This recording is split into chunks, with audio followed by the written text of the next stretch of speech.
Hi everyone, in this tutorial I will help you to solve one of the problems from WebAssign 10.7. In this problem we want to use series to approximate a definite integral. The integral is given below. It is integral from 0 to 1, 2x times cosine x to the power 4 dx.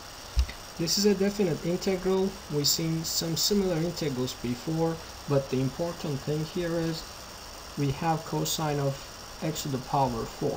So if you want to do u substitution, you don't have an x cubed term outside, so this would be a complicated integral. Therefore, we want to use series method to approximate this integral. So the first thing we have to do, we have to look at the Maclaurin series for cosine. So let's remember that.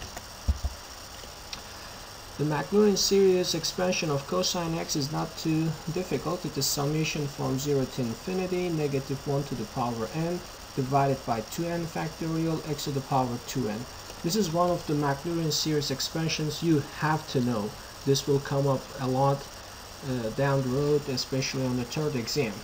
In the actual problem, we had cosine of x to the power 4, so let's plug in let's replace x by x to the power 4 to get cosine of x to the power 4. So when I replace x by x to the power 4, I have x to the power 4 to the power 2n. As you can see, I have still the same sigma and I have still the same coefficients. Now I can rewrite x to the power 4 to the power 2n as x to the power 8n. So now I have a single sigma with a single x term. Next step will be, in the original integral we had a 2x term in front of cosine x to the power 4, so let's put that in front of that sigma notation. So we have 2x times cosine x to the power 4. We know that cosine x to the power 4 is this power series here. We multiply it by 2x.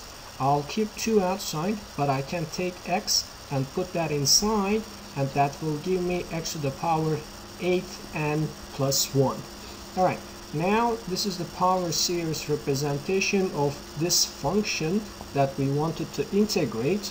So in principle, instead of integrating this function, I can integrate this power series, and the good thing about power series, I can integrate term by term, which means I don't have to care about this sigma, I don't have to care about these coefficients. All I need is to integrate this x term. So let's do that right here. I have integral 0 to 1 of this function. I replace the function by the series representation. I pull that constant 2 outside of the integral. Now, as I said, I will only integrate x term. Integral of x to the power 8n plus 1 is x to the power 8n plus 2 divided by 8n plus 2. And this is a definite integral, so I have to evaluate this expression from x equals 0 up to x equals 1. Remember, these are the limits for our integral, from x equals 0 to x equals 1. And when you plug in 1, you get just 1 to the power 8n plus 1, which is just 1. When you plug in 0, you get 0 to some power, that's just 0. So this term here contributes nothing but 1 over 8n plus 2. When I write it down, I can combine those two fractions and write negative 1 to the power n divided by 2n factorial times 8n plus 2. Now let's take that 2 and fold that in. When I put that 2, that will come up to the numerator, so it will cancel this term at the denominator, and I'll get 4n plus 1. Alright, so now this infinite sum here, this series here, is the integral of this expression.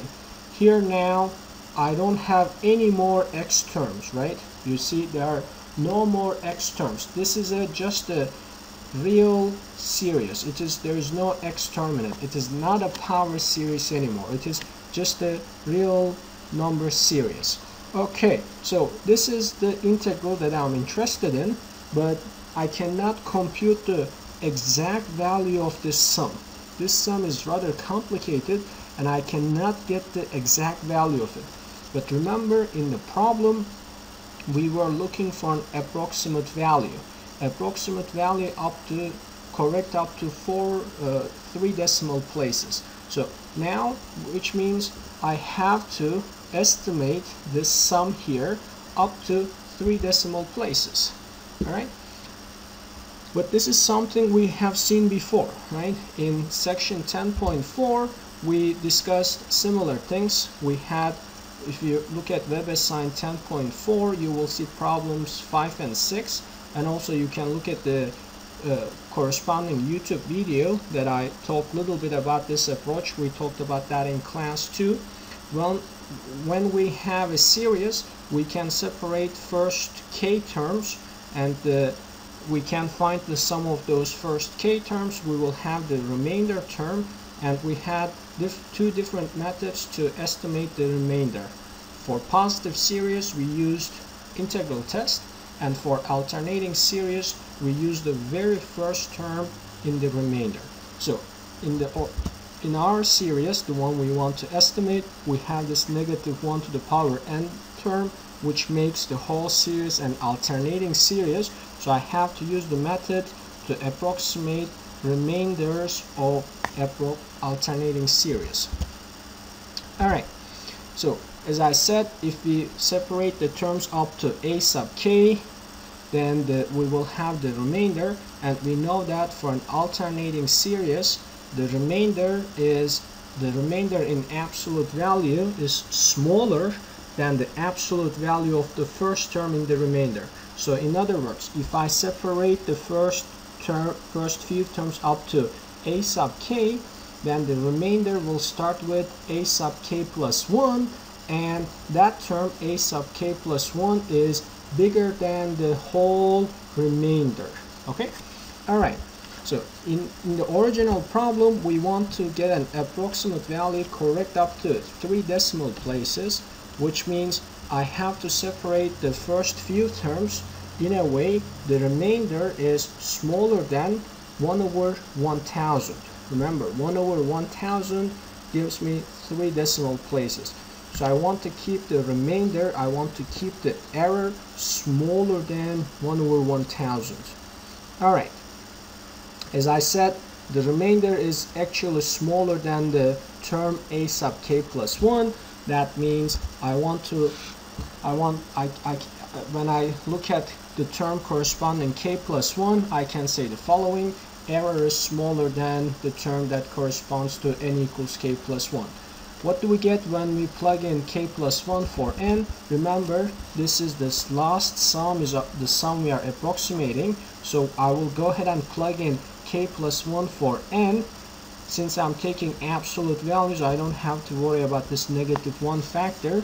I'm plugging in k plus 1 for n, and then error will be smaller than this expression. So it is 2 times k plus 1 factorial, 4 times k plus 1 plus 1. When you distribute 2 and 4 over, this is the upper bound for the error. And my goal is to make this error, this term here, smaller than 1 over 1000 by choosing a small enough value for k. Alright, so our goal is now to choose k such that 1 over 2k plus 2 factorial times 4k plus 5 is less than 1 over 1000. So this is very much like problems from section 10.4. Okay, alright, now how do I find this value of k? I will go ahead and try some numbers. Let's start with 1, and you'll see it doesn't work. Then we will move to k equals 2.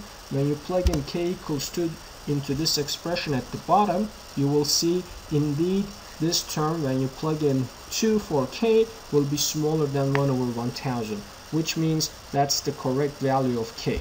So if I take k equals 2, then I get an approximate value correct up to 3 decimal places. In that case, I have to take for the initial segment, I will have 3 terms that correspond to n equals 0, n equals 1, and n equals 2. So I have to look at these 3 terms in the original sum, and I have to find the sum of these 3 terms to get that good approximation. Alright, when n equals 0, I get what? I get 1. Remember, I'm plugging in n equals 0 to what? To my original sum. Where's the original sum? Original sum is right here at the bottom. This is the original sum, and I'm looking at the term that corresponds to 0, 1, and 2. 0, 1, and 2. And that will be a good enough approximation. So when I plug in 0, I get 1. When I plug in 1, I get negative 1 over 10. And when I plug in 2, sorry, there's a typo here, this is 2. When I plug in 2, it gives me 1 over 216. So when I add these three numbers, I get some big number, 977 divided by 1080, and that's the approximate value. When I use this value for the original integral, my error will be at most up to 3 decimal places. In other words, this is a very good approximation.